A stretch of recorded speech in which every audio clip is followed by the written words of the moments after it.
மற்றொரு காணொளியினூடாக உங்களை சந்திப்பதையிட்டு தரம் 11 மாணவர்களை இன்முகத்துடன் வரவேற்கின்றோம். அந்த வகையிலே தற்போது நாங்கள் தாயங்கள் என்ற பாடத்தை பற்றி பார்க்க போகின்றோம்.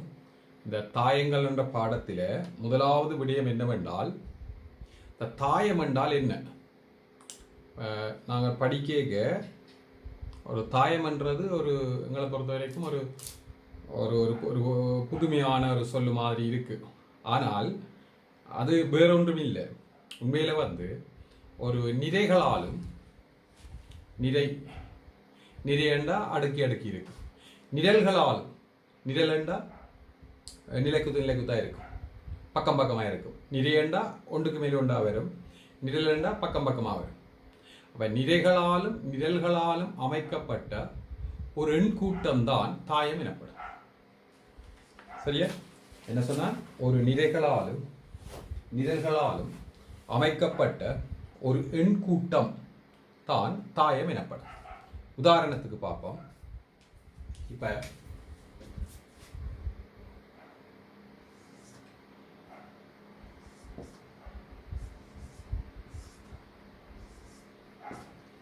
இது ஒரு தாயம். சரியா? தாயத்தை எப்போது நாங்கள் குறிக்க ஆங்கிலத்தின் கேபிட்டல் லெட்டர்ஸால குறிக்கப்படுறது. சரிதானே? ஓகே. அந்த வகையில் ஏன்ற தாயத்தை பாருங்க. இது 2, 5, 3, 6, 2, 1.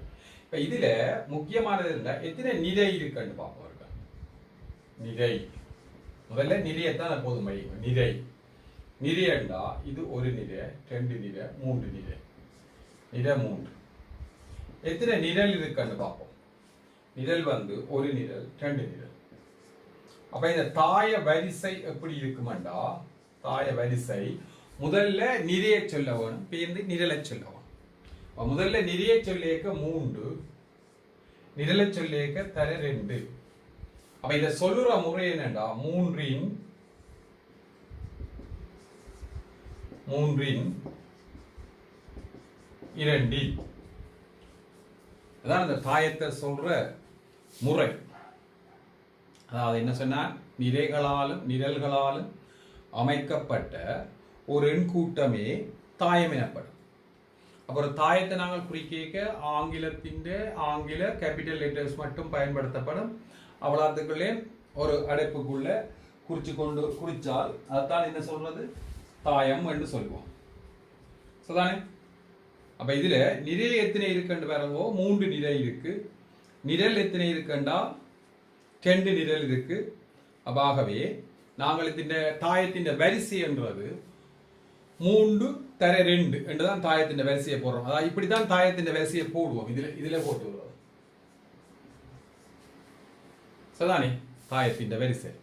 அப்ப தாயத்தின் வரிசை 3 தர 2. அதை நாங்கள் வாசிக்க 3 2 என்று வாசிப்போம். சரிதானே? இதான ஒரு தாயம் ஒன்றை குறிக்கிறோம். சும்மா நாங்கள் குறிக்கிறோம். இப்ப நாங்கள் வேற உதாரணங்கள் பார்ப்போம்.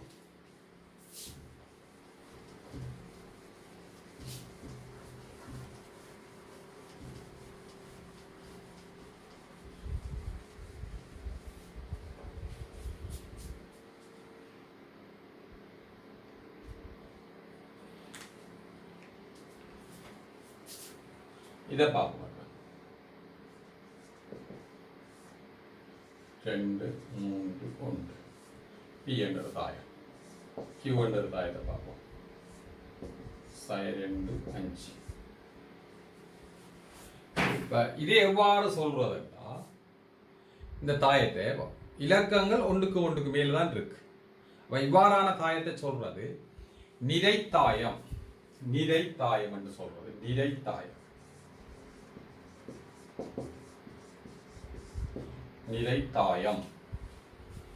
இன்னொன்று பார்ப்போம்.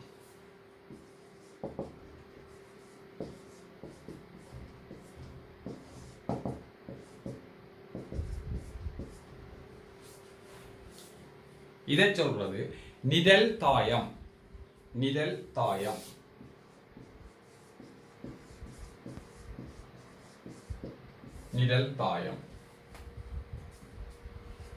சரியா? P என்றது பாருங்க 2, 3, 1. அதாவது ஒன்றுக்கு மேலே ஒன்று இருக்கிறபடியா அது என்ன சொல்றது? நிறைத்தாயம். QM பாருங்க, ஒன்றுக்கு மேலே ஒன்று இருக்கு, நிறைத்தாயம். ஆனா ஆற பாருங்க, ஆர் வந்து பக்கம் பக்கம் அடுக்கப்பட்ட வேலை பக்கமாக இருக்கு. அப்ப ஆற சொல்றது நிழல் தாயம். எஸ்ஏன்னு சொல்றது நிழல் தாயம். சரிதானே? ஒரு ஈஸியான வழிதான். சரிதானே? இப்ப இது இந்த வரிசை ஒவ்வொன்றையும் பார்ப்போம் நாங்கள். இப்போ வரிசை ஒன்றையும் கீழ் எழுதி கொள்வோம். ஒவ்வொன்றையும் வரிசை இதுல பார்த்தா எத்தனை நிறை இருக்குன்னா 1 2 3 3 நிறை இருக்கு. நிழல் எத்தனையாண்டா 1. வரிசை 3 தர 1. இதுல 2 வரிசை இருக்கு. அதாவது 2 நிறை இருக்கு. நிழல் எத்தனையாண்டா 1 இருக்கு. 2 தர 1. இந்த வரிசையை அப்படி பக்கமாக குறிக்கிறது ஒரு முறை இருக்கு. தாயத்தின் வரிசை கேட்டா எங்களுக்கு அதுல ஒரு புள்ளி இருக்கு. சரிதானே? அங்கால பார்த்தா இது 1 2 3 ஒரு நிறை தான் இருக்கு. ஆனா நிழல் வந்து 3 இருக்கு. இதுல ஒரு நிறை தான் இருக்கு, ஆனால் நிழல் வந்து 2 இருக்கு. சரியா? இதை சொல்றது நாங்கள் ஒரு தாயத்தின் அதாவது வகைகள் உண்டு. நிறைத்தாயம் என்று சொல்றது, அதை நிழல் தாயம் என்று சொல்றது. நிறைத்தாயம், அது நிழல் தாயம். அந்த நிறைத்தாயம் நிழல் தாயத்தின் ஒவ்வொன்றின் வரிசையை நாங்கள் குறிச்சிருக்கிறோம். சரிதானே? ஓகே. இப்ப அடுத்த விஷயம் பார்க்க போறோம். சதுரத்தாயம்.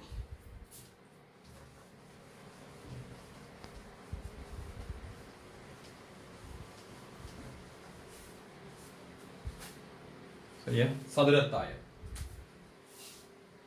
எக்ஸண்டர் தாயம் 3 2 4 சயம்.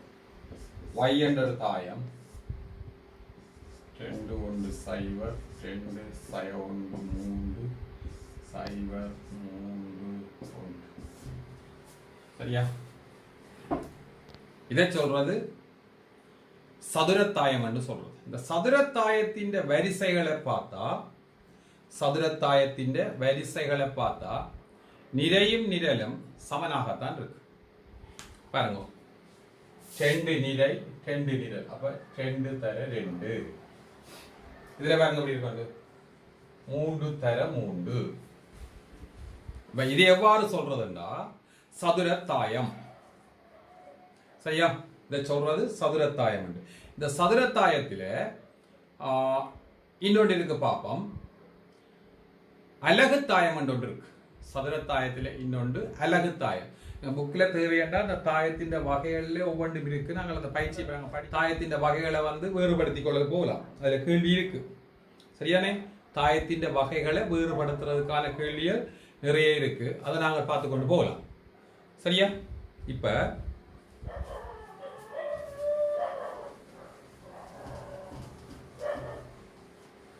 அலகுத்தாயம் பற்றி பார்க்க போறோம்.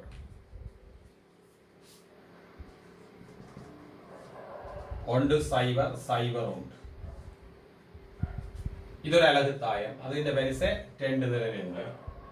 B என்றதை பார்ப்போம். 1 0 0 0 1 0 0 0 1. ഇതിന്റെ வரிசை 3. அப்ப இந்த ஏஎம் சொல்றது பிஏம் சொல்றது மூலவட்டம் வழியே உண்டாகவும் ஏனையவே பூச்சியமாகவும் இருக்குமாக பாதுகாக்க இதை சொல்றது நாங்கள் அலகுத்தாயம் என்று சொல்றது. அப்ப இந்த அலகுத்தாயம் என்று சொல்லியிருக்க அதுகிட்ட வரிசையை நாங்கள் சொல்லி இருக்கிறோம். பாருங்க, அலகுத்தாயத்தின் வரிசை சதுரத்தாயமா தானே அமையுது. அப்ப ஆகவே 2 தர 2, இது 3 தர 3. அப்ப இன்னொரு விஷயத்தை நாங்கள் சொல்லலாம். அலகுத்தாயங்கள் எல்லாமே என்ன தாயத்துக்குள்ளே அடங்குதுண்டா சதுரத்தாயத்துக்குள்ளான் அடங்குது. அலகுத்தாயங்கள் எல்லாமே சதுரத்தாயத்துக்குள்ளதான் அடங்குது என்று பார்த்துக்கொள்ளலாம். சரிதானே? ரைட். அடுத்த விஷயம் பார்க்க போறோம்.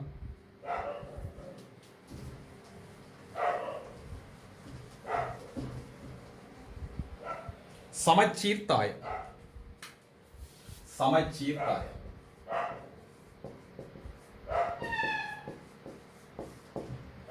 சமச்சீர் தாயம். இப்ப பார்ப்போம். பி என்ற தாயத்தை எடுக்கிறேன். இந்த மூலவிட்டங்களை பார்க்கும். அதான் முக்கியம். மூலவிட்டம் என்னவாக இருந்தாலும் பரவாயில்லை, இங்கே ஒன்று இங்கே ஒன்றா இருந்தால் இந்த மூலவிட்டத்தின் வழியே நாங்கள் பார்க்க இப்படி பார்க்க இங்கே ஒன்று இங்கே ஒன்று, இதை சொல்றது ஒரு சமச்சீர் தாயம் என்று சொல்றது. அப்ப இது வரிசையும் 2க்கு 2 தான், மாற்றமில்லை. சதானே இன்னொண்ட பார்ப்போம். டி என்ற ஒரு தாயத்தை பார்ப்போம். டி என்ற ஒரு தாயம் 3 இதுல 2 இது சய உண்டு. அப்ப இஞ்ச 2 இஞ்ச 5 இஞ்ச 4 என்று வரும். அடுத்த ஸ்டெப்ல இஞ்ச சய உண்டு, இஞ்ச 4 இஞ்ச சைவர் என்று வரும். பாருங்க. இப்ப நாங்கள் அந்த மூலவிட்டம் வழியே பார்க்க போறோம். இந்த மூலவிட்டம் வழியே பார்த்தா இங்க 2 இங்க 2 இங்க சய உண்டு இங்க 4 இங்க 4. அப்ப இது இந்த வரிசையும் 3 தர 3. அப்ப இதை எப்படி சொல்றேன்டா, இதேன்னு சொல்றது சமச்சீர் தாயம் என்று சொல்றது. இதே என்ன சொல்றது, சமச்சீர் தாயம். சதானே இவ்வளவு வந்து தாயங்களின் ஒரு அறிமுகம். தாயங்கள் சம்பந்தமா பாருங்க, அலகு தாயம் பார்த்தனாங்க, சதுர தாயம் பார்த்தனாங்க, சமச்சீர் தாயம் பார்த்தனாங்க. இதுக்கான உதாரணங்கள் புக்கில் இருக்கு, நிறைய இருக்கு, நீங்க பார்த்துக்கலாம். சிம்பிள். இவளாம் தெரிஞ்சா அங்க புக்கில் உள்ள தாயத்தின் வரிசை என்ன, தாயத்தின் நிறத்தாயம் எது, நிழல் தாயம் எது, மற்றது அலகு தாயம் எது, சமச்சீர் தாயம் எது, சதுரத்தாயம் எது, எல்லாத்தையும் நாங்கள் பார்த்துக்கொள்ளலாம். சரிதானே? இது தாயங்கள் தொடர்பான உங்களோட அடிப்படை சில வரவிலக்கணங்கள்லாம் இப்ப பார்த்துனாங்க. இனி செய்ய போற என்ன விடயங்கள்டா, தாயங்களில கூட்டல் கழித்தல் விடயம் பார்க்க போறோம். தாயங்களில் கூட்டல் கழித்தல். சரியா?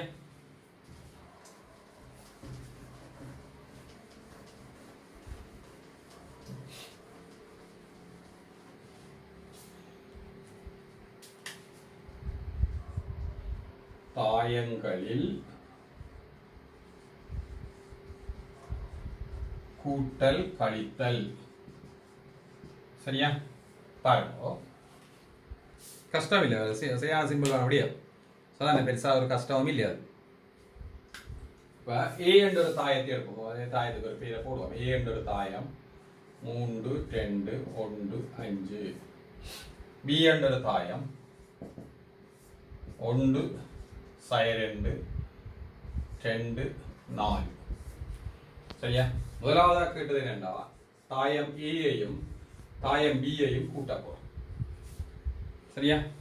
சிம்பிளான மெத்தட். பாருங்க, ஏயும் பியையும் கூட்ட போற வேண்டாம். முதல்ல ஏ எழுதுவோம். 3 2 1 5 சக பி எழுதுறோம். 1 2 2 4. இப்போ கூட்டினா இந்த வரியருக்கு எழுதி போட்டு எழுதுறனால இப்போ இதை நான் கணக்கு செய்ய தொடங்க அதை செய்ய தேவையில்லை. 3 சக 1 இஞ்சாலே 2 சக சய 2 இஞ்சாலே 1 சக 2 இஞ்சாலே 5 சக 4. அந்த தாயத்தின் வரிசைக்கு ஏற்ற மாதிரி தான் கூட்ட. ஒரு தாயத்தை இன்னொரு தாயத்தோட கூட்ட போறோம்னா 2 தாயங்களின் வரிசையும் சமனா இருக்கும். ஒரே வரிசையுடைய தாயங்களா தான் இருக்கணும். அதுதான் கூட்டலாம் நான். ஆகவே இங்க என்ன விலை போகுதுண்டா, இது 4 இது 0 இது 3 இது 9. சரியா? இது ஏ சக பி ஒரு தாயத்தின் கூட்டு. சரிதானே? கஷ்டமட்டில் ஒரு சின்ன கூட்ட ஒரு தாயத்தின் கூட்டல் பார்த்துருக்கிறோம். இனி நாங்கள் பார்க்க போறோம், இந்த ஏயிலிருந்து பியை கழிக்க போறோம். கழிக்கைக்கு எப்படி வருதுன்னு பார்ப்போம்.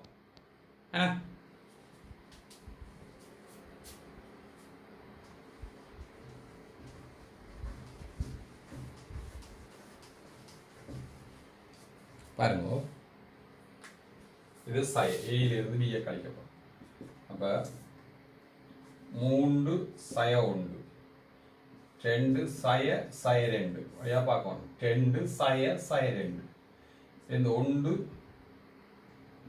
சய 2 இங்க 5 சய 4.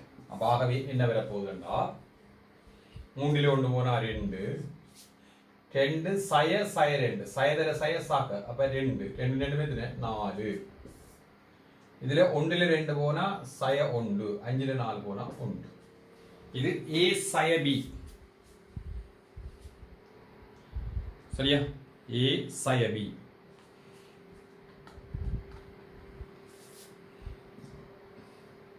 அடுத்தது பார்க்க போறோம் என்னன்னா a சக a என்று பார்க்க போறோம் a சக a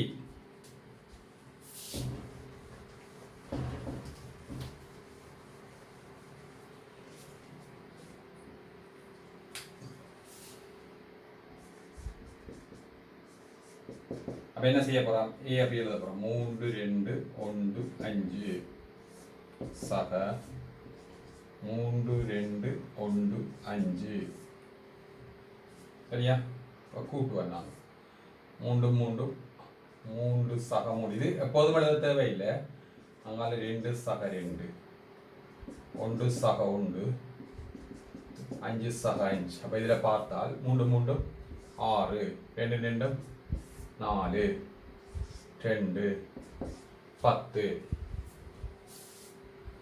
சரியா இது ஏஎம் கூட்டி இருக்கிறோம் இப்ப நாங்கள் அடுத்ததாக பிஏஎம் இருக்கா கூட்ட போறோம் பிஐயும் கூட்ட போறோம் இது நாங்கள படிப்போம் நாங்கள் தாயம் உண்ட முழுவண்ணால பெருக்கிறோம் ஏயும் 2 தானே இது எந்த விடைக்கு சரியா வருமெண்டா ஏ என்ற தாயத்தை 2ஆல பெருக்கிறதுக்கு சரியா வரும் நாங்கள் தாய பெருக்கல்ல பார்ப்போம் அது குறிப்பா பார்ப்போம்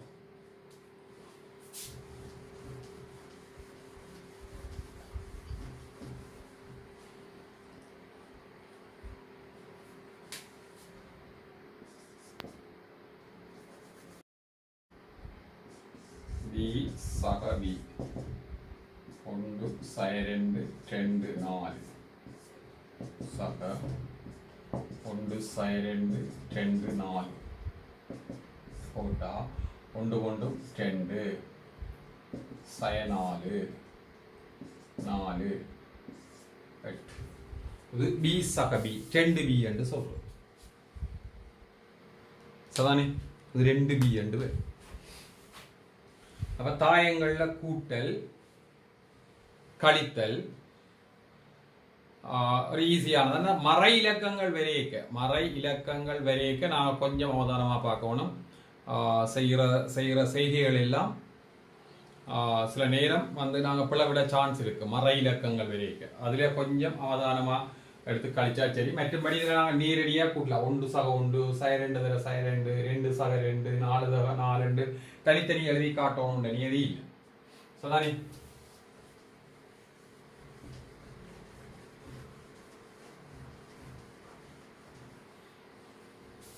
சரி இப்போ நாங்களோட பார்ப்போம் இப்படி ஒரு கேள்வி ஒன்று வந்திருக்கு அப்படி என்ன 3 2 4 சய 1 சக 2 5 1 சைபர் சமன் இஞ்சாலே ஏ எண்டு போட்டும் பி எண்டும் போட்டும் சி எண்டும் போட்டும் டி எண்டும் போட்டும் கிடக்கு இப்படி ஒரு தாயத்தை தந்துட்டு ஏ பி சி டி ஏ கம பி கம சி கம டி ஆகியவற்றின் பெருமானங்களை காண்க சரிதானே ஆகியவற்றின் பெருமானங்களை காண்க என்று எங்களுக்கு கேள்வியை கேட்கணும் அப்ப நாங்கள் இப்ப என்ன செய்வோம் என்றால் இதே கூட்டுவோம் கூட்டினா மற்ற என்ன நான் எழுதி காட்டுனேன் 3 சக 2 அங்கால 2 சக 5 இஞ்சால 4 சக 1 சய 1 கம சைபர் சமன் இஞ்சால என்ன கூட போறோம்டா ஏ பி சி டி இதுல கூட போறேன் இது 5 இது 7 இது 5 இது சய 1 என்னது சமனா இருக்கு ஏ அங்கால பி இங்கால சி அங்கால டி அப்ப இப்ப நாங்க தனித்தனி எழுதி கொள்ளலாம் என்னண்டா ஏ இந்த பிரமாணம் 5 பி இந்த பிரமாணம் 7 சி இந்த பிரமாணம் 5 டி இந்த பிரமாணம் சய 1 சரியா இலகுவான விடயங்கள் பெருசாக கஷ்டம் வண்டி இல்லை சதானே.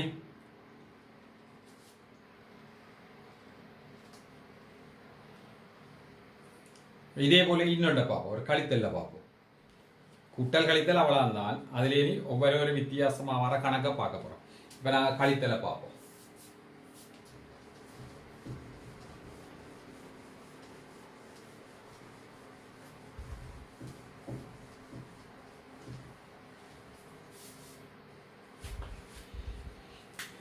கழித்தலை போட்டு விட்டா 3 சய 2 சய 5 4 சய 1 சய 1 சய 0 சமன். இங்கே என்ன வரப்பு வேண்டா A B C D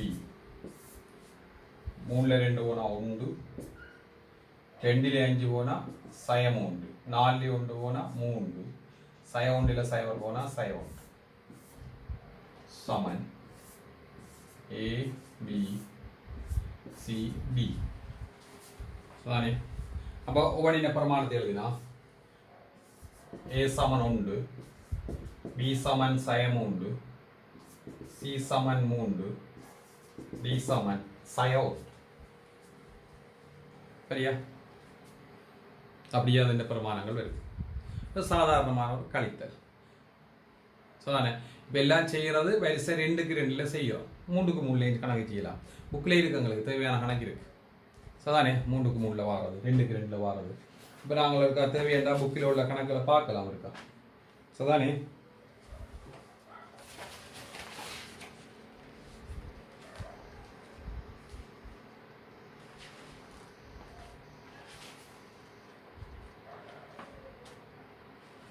இப்படி இருக்கு கணக்கு பார்ப்போம். 2 கணக்கு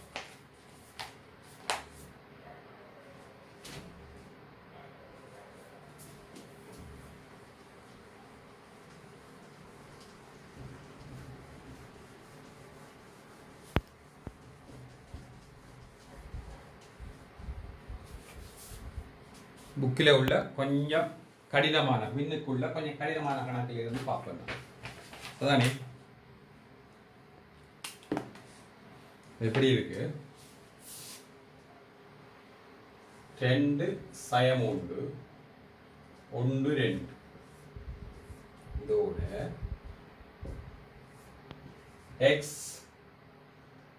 3 y 1 சமன் 1 சைவர் சைவர் 1 ஆயின் xy-இன் பெருமானங்களை காண்க. ஆயின் xy-இன் பெருமானங்களை காண்க. இது ஒரு தாயத்தின் கழித்தல், வேறு ஒன்றும் இல்லை, தாயங்கள்ல கழித்தல் கணக்கு. அதானே இந்த கழித்தல் கணக்குல என்ன விடயத்தை பார்க்க போறோம்டா, 2 முறையில செய்யலாம் பார்ப்போம். அதானே இதை கழித்தலா எழுதுறேன் எப்படி வர போகுதுண்டா 2 சய x அது சய 3 சய 3 1 சய y இங்கே 2 சய 1 சமன் அங்கே என்ன வரப்போ வேண்டாம் 1 சைவர் சைவர் 1. அப்ப இப்ப பார்த்தா 2 சய x 1 சய y இதுல இது சைவரா வருது. சய 3 சய 3 சய சய 3 சய 3 சய சய 3. சரியா? இதில் அவதானம் வேற கோணம் இதெல்லாம் பல ஒரு சந்தர்ப்பங்கள் சய 3 சய சய 3. அப்ப சயதர சய சக 3 வருது. அப்ப சைவர் இங்கே 1 சமன் இங்கே வரப்போது 1 சைவர் சைவர் 1. சரியா? இப்ப அப்படி அந்த இந்த வரிசை அந்த வரிசைக்கு சமனா இருக்க போகுது. 2 சய x 1க்கு சமன் அல்ல 1 சமன் 2 சய x. இந்த 1 என்னத்துக்கு சமனா இருக்கு? 2 சய x-க்கு சமனா இருக்கு. x இங்கால கொண்டு வாங்க, 1 அங்கால கொண்டு போங்க, x சமன் 1. அதே போல சைவர் சமன் 1 சய y y இங்கால கொண்டு வாங்க, 1 அப்படியே இருக்கட்டும். சைவர் அங்கால போனா பிரயோசனம் இல்லை தானே. சைவர் அப்படியே இருந்தால் y சமன் 1. இந்த கணக்கை செய்கிறதுக்கான இது ஒரு முறை. இந்த கணக்கை இப்படி ஒரு முறையில் செய்யலாம் நாங்கள். சரிதானே? இதை இன்னொரு முறையிலையும் செய்து காட்ட போகிறோம் பார்ப்போம். அது இதை விட கொஞ்சம் ஈஸியாக இருக்கு செய்யலாம். இது இப்படியெல்லாம் கஷ்டப்பட்டு நாங்கள் அதை கூட்டி கழிச்சு எழுத தேவையில்லை. ஆரம்பத்தில் தாய கூட்டல் கழித்தல்ன்றா நாங்கள் எழுதினாங்கள் தானே, ஆனால் தேவையில்லை. பாருங்க அப்படி செய்கிறாங்க.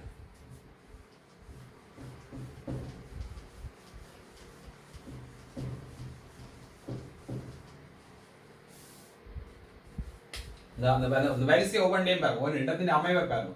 இதில் 2 சய எக்ஸ் சமன் 1 சமன் 2 சய எக்ஸ் சமன் 1. சய எக்ஸ் சமன் 1 ரெண்டாங்கால போய்க்க சய 2 சய எக்ஸ் சமன் சய 1. அப்ப எக்ஸ் சமன் 1. சரியா? எக்ஸ் மையது நான் அழைச்சிட்டேன். அதே போல 1 சய y 1 சய y சமன் சைபர் சய y சமன் இதாங்கால போய்க்க சய 1. அப்ப y சமன் எவ்வளவு? 1. சிம்பிளா வருது. அப்படியெல்லாம் கணக்க செய்ய தேவையில்லை, நேரடியாக எழுதி போட்டு போகல. என்ன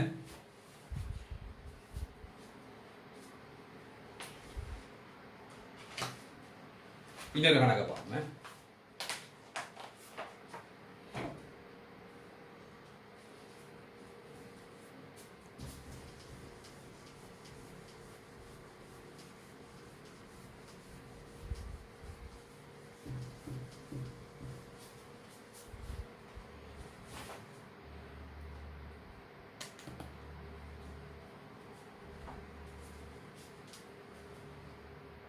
அஞ்சு 3 2 5 3 2 4 1 2 சக அடுத்தது எக்ஸ்டெண்ட் சய 1 y 1 செட் சமன் 8 5 1 2 2 3. சரியா? இப்போ இதே நாங்கள் இப்போ முதல் சொன்ன மாதிரி சிம்பிளான முறைக்கு பார்ப்போம். ரெண்டாவது முறைன்னு சொன்னால அந்த சிம்பிளான முறையில் அந்த கணக்கை செய்தால் அப்படி வருதுன்னு பார்ப்போம். அப்போ எக்ஸ் இருக்கிற அமைவிடத்தை பாருங்க, இது இந்த மூலை இந்த மூலை. அப்போ 5 சக எக்ஸ் சமன் 8. அப்போ எக்ஸ் சமன் 8 சய 5 3. பிரச்சனை முடிச்சு. y பாருங்க 4 சக y சமன் 10. 4 சக y சமன் 10. அப்ப y சமன் 10 சய 4. y சமன் எவ்வளவு? சய 2. அடுத்தது பார்த்தா செட்டுக்கு பார்ப்போம். 2 சக செட் சமன் 3. அப்ப செட் சமன் 3 சக 2 அங்க போய் சய 2. அப்ப செட் சமன் 1. நேரடியாக வருது. சிம்பிளாக காணலாம். நேரடியாக அப்படி எழுதிவிட்டா காணும். இதுக்கெல்லாம் நாங்கள் இதை கூட்டி அப்படி இப்படியெல்லாம் செய்து தேவையில்லை. இப்படியே செய்து விட்டாலே ஃபுல் மார்க்ஸ் தான். சரியா?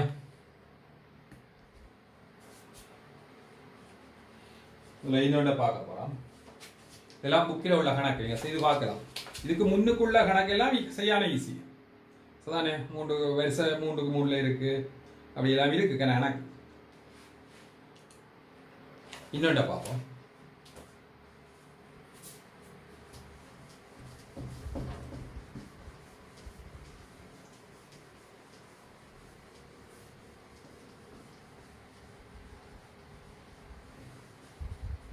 தாயங்கள் வந்து ஒரு 6 புள்ளிக்குரிய கேள்வியா வரும்.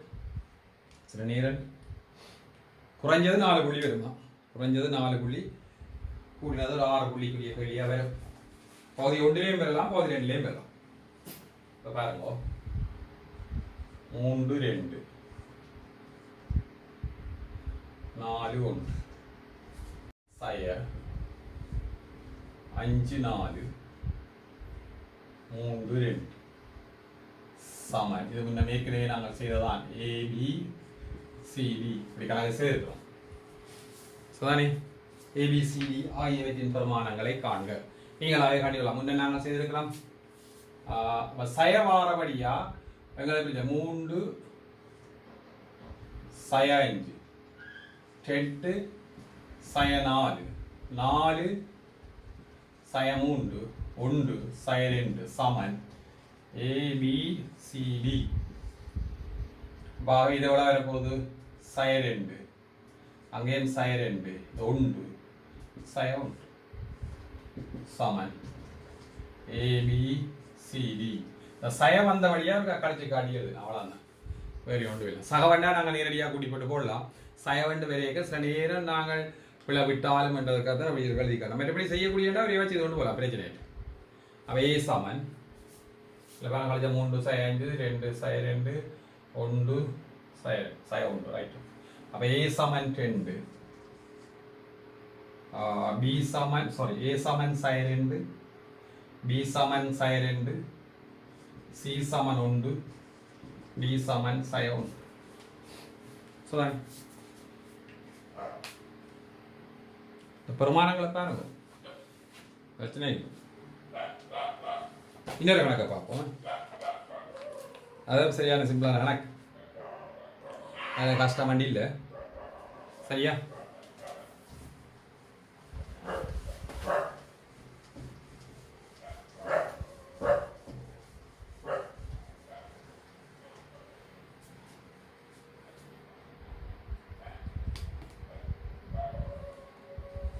ரெண்டு 3 3 1 சய 2 சய 1 3 சமன் XYZ. சரியான சிம்பிள். கஷ்டம் வண்டி இல்லை. இந்தா 2லிருந்து 2 கழிப்படுகிறது, 3லிருந்து சய 1 கழிப்படுகிறது, 1லிருந்து சய 3 கழிப்படுகிறது சமன் XYZ. அப்படியே பாருங்க, 2லிருந்து 2 சய 2 3 சய 1 1 சய 3. இது சைவ 2 வரும், சய சாக்க இது 4 2 வரும், சய 2 வரும் சமன் XYZ. ஆகவே X சமன் சைவ, Y சமன் 4, Z சமன் சய 2. சரியா? எல்லாம் புக்கில் உள்ள கணக்கு. இதை விட மேல கணக்கு இருக்கு எங்களுக்கு. கிட்டத்தட்ட நாங்கள் கூட்டல் கழித்தல்ல பேஜ் நம்பர் 52 இருக்கு. 52ஆம் பக்கத்தில் எங்களுக்கு கூட்டல் கழித்தல்ல நிறைய கணக்கு இருக்கு. நாங்கள் இதை பார்த்துக்கொள்ளலாம். தேவையண்டா அதில் உங்களுக்கு ஒரு கூட்டல் கழித்தல் ஒன்று செய்து காட்டலாம். ஆனால் அப்படி செய்ய வேண்டிய அவசியம் இல்லை, நீங்களாக செய்து கொள்ள ஈஸியான கணக்கு. அப்படி இருந்து ஒரு கழித்தல் கணக்கை பார்ப்போம்.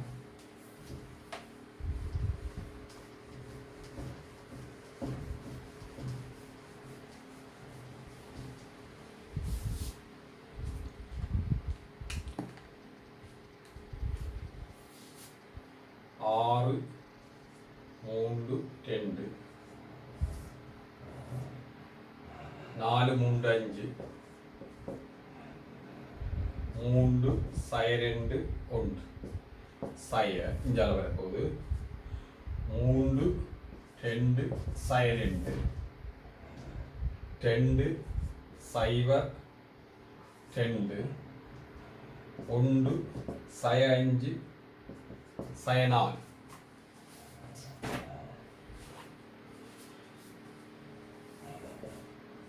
சரியா? இப்போ பார்ப்போம். வேறு சிம்பிளானது என்னென்னு 6 சய 3 நேரடியாக போடும். 6 சய 3 இப்போ எல்லாம் ஒரு வரி எழுதினாலும் பரவாயில்ல. 6 சய 3 3 சய 2 2 சய 2 2 சய 2 4 சய 2 3 சய சைவ 5 சய 2 3 சய 1 சய 2 சய 5 1 சய 4. ஆகவே அடுத்த வரியில் எழுதுவோம். 6ல் 3 போனா 3 3ல் 2 போனா 1 2 சய 2 சக 2 இப்போ 4 2 வரும். 4ல் 2 போனா 2 இது 3 இது 3 இது 2 சய அஞ்சுண்டா சகா இஞ்சு சய 2 அப்ப 3 இது சகா இஞ்சு சய 4 சக 4 1 4 5 சரியா ஒரு கழித்தல்ல உள்ள ஒரு சிம்பிளான கணக்கு பெரிய கஷ்டம் வண்டி இல்லை இதுக்கு மேலே கிடக்குற எல்லாம் அப்படிதான் சாதானோ ஈஸியான கணக்குகள் அப்போ இவ்வாறான இந்த 82ஆம் பக்கத்தில் உள்ள நீங்கள் இப்போ எல்லா கணக்கையும் செய்யலாம் அப்படி நான் உங்களுக்கு இந்த கணக்கு செய்து காட்டி விட போட வேணும் என்றால் நீங்கள் அந்த கமெண்ட் பாக்ஸுக்கு போட்டு விடுங்க இன்ன கணக்கை இத்தனையாம் கணக்கு செய்து காட்ட சொன்னால் நான் பிரச்சனை இல்லை செய்து காட்டுறேன் ஸோ தானே கமெண்ட் பாக்ஸுக்கு போட்டு விடுவோம் மற்றும்படி எங்களுக்கு இந்தியாவில் உள்ளதெல்லாம் சுகமான கணக்கு ஈஸியான கணக்கு நாங்கள் இனி இது இந்த தாயங்களின் ஒரு 2ஆம் பாகத்தில் என்ன விஷயம் பார்க்க போகிறோம்டா தாயம் ஒன்று ஒரு முழுவண்ணால பெருக்கிற ஒரு விஷயம் பார்க்க போகிறோம் 2வது தாயம் ஒன்று தாயத்தால் பெருக்கிற விஷயம் பார்க்க போகிறோம் இந்த 2 விடயமும் தான் எங்களுக்கு இந்த தாயங்களில் இனி இருக்கிற விடயங்கள் அதாவது தாயங்களில் பெருக்க தாயம் ஒன்றை முழுவண்ணால பெருக்க மற்ற தாயம் ஒன்றை தாயத்தால் பெருக்க இப்போ கடந்த 3 வருடங்களும் இந்த பரீட்சைக்கு இந்த கேள்வி வந்திருக்கு தாயப்பெருக்கல்ல கேள்வி வராமல் இல்லை சதானி அப்போ மற்றொரு அந்த தாயங்கள் 2 என்ற காணொலியினூடாக உங்களை சந்திக்கும் வரை எங்களுடைய இந்த தொடர்ந்து இந்த வீடியோக்களை பார்க்க வேணுமெண்டா நீங்கள் இந்த எங்களுடைய சேனலை சப்ஸ்கிரைப் பண்ணுங்க லைக் பண்ணுங்க ஷேர் பண்ணுங்க நன்றி வணக்கம்